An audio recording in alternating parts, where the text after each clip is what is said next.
Assalamualaikum warahmatullahi wabarakatuh. Perkenalkan, nama saya Khairi Nisa. Di sini saya akan memaparkan tugas UAS mengenai perlindungan hak kekayaan intelektual sebagai strategi defensif UMKM dalam menghadapi persaingan usaha tidak sehat di era global. Dengan mata kuliah Hukum Bisnis dengan dosen pengampu Bapak Dr. Yusuf Setiadi.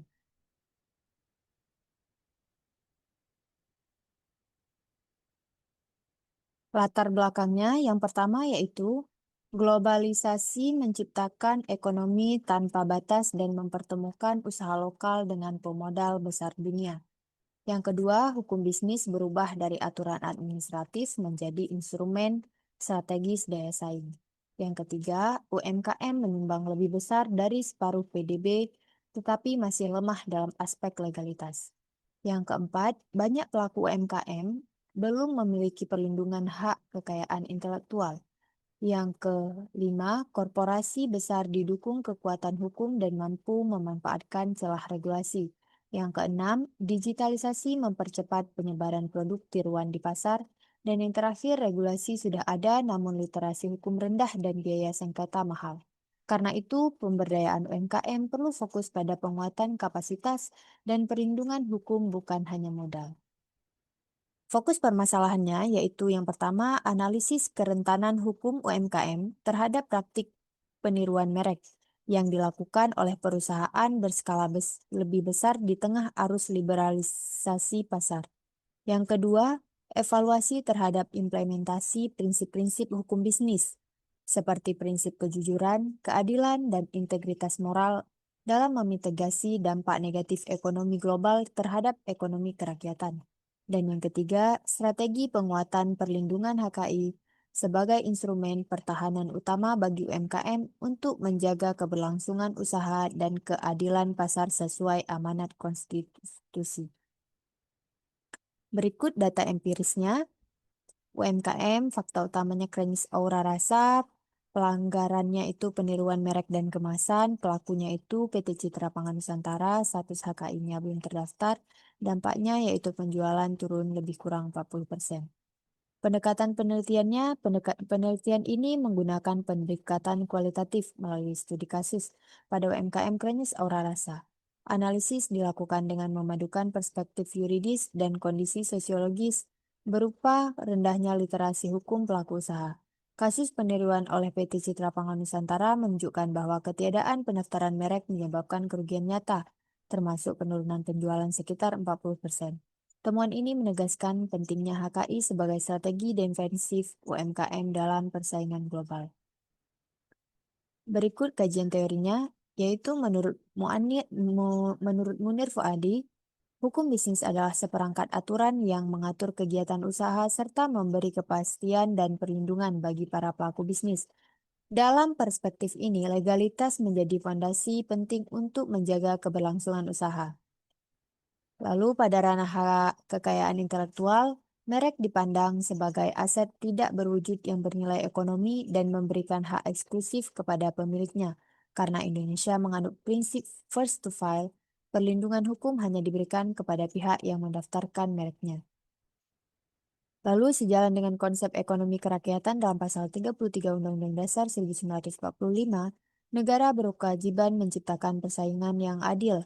Oleh sebab itu, HKI menjadi instrumen defensif penting agar UMKM pemilik posisi tawar yang lebih kuat di tengah tekanan pasar global.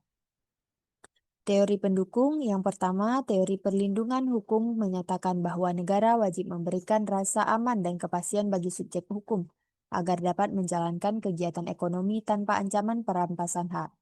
Dalam konteks UMKM, perlindungan atas merek menjadi bentuk pengakuan negara terhadap kepemilikan dan reputasi usaha. Yang kedua, teori hak eksklusif dalam hak kekayaan intelektual menegaskan bahwa pemilik merek memiliki monopoli penggunaan secara sah setelah didaftarkan. Artinya, tanpa pendaftaran, pelaku usaha kehilangan dasar untuk menuntut ketika terjadi peniruan. Ketiga, teori persaingan usaha yang adil menuntut agar setiap pelaku usaha berkompetisi melalui inovasi dan kualitas. bukan dengan meniru atau mengambil keuntungan dari reputasi pihak lain. Praktik peniruan merek jelas bertentangan dengan prinsip ini. Keempat, gagasan ekonomi kerakyatan sebagaimana tercermin dalam pasal 33 Undang-Undang Dasar 1945 menempatkan negara sebagai pelindung usaha kecil agar tidak terpinggirkan oleh kekuatan modal besar. Karena itu, penguatan HKI dapat dipahami sebagai bentuk keberpihakan terhadap UMKM. Hasil penelitian, berdasarkan analisis terhadap kasus Kings Aura Rasa, ditemukan bahwa kelemahan utama UMKM terletak pada tidak adanya pendaftaran merek secara resmi. Kondisi ini membuka peluang bagi pihak lain untuk memanfaatkan reputasi usaha melalui tindakan peniruan kemasan dan identitas produk. Penelitian menunjukkan bahwa tindakan yang dilakukan oleh PT Citra Pangan Nusantara menimbulkan dampak finansial yang signifikan, ditandai dengan penurunan penjualan sekitar 40% dalam periode krisis. Selain kerugian ekonomi, UMKM juga mengalami penurunan kepercayaan konsumen serta melemahnya nilai goodwill yang telah dibangun sebelumnya. Temuan lain memperlihatkan bahwa rendahnya literasi hukum, keterbatasan biaya, serta minimnya pendampingan membuat pelaku UMKM cenderung menunda pendaftaran HKI. Akibatnya, ketika sengketa terjadi, posisi tawar mereka menjadi sangat lemah dalam sistem yang menganut prinsip first to file. Secara keseluruhan, penelitian ini menegaskan bahwa perlindungan HKI berfungsi sebagai strategi defensif yang sangat penting untuk menjaga keberlangsungan usaha. Kesimpulannya, globalisasi menciptakan persaingan yang tidak seimbang bagi UMKM, terutama ketika mereka lemah dalam aspek legalitas, perlindungan hak kekayaan intelektual, khususnya pendaftaran merek, terbukti menjadi perisai utama untuk mencegah peniruan dan kerugian usaha. Tanpa legalitas, UMKM mudah kehilangan pasar, reputasi, dan posisi tawar dalam sistem yang mengutamakan prinsip first to file. Saran, UMKM perlu membangun kesadaran untuk segera mendaftarkan merek sejak awal sebagai langkah perlindungan.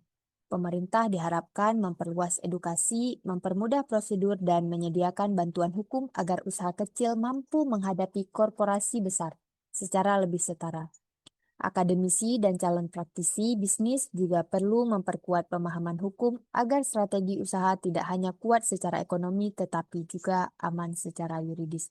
Terima kasih. Hanya sekian pemaparan dari saya. Lebih dan kurang saya mohon maaf. Saya akhiri dengan Assalamualaikum warahmatullahi wabarakatuh.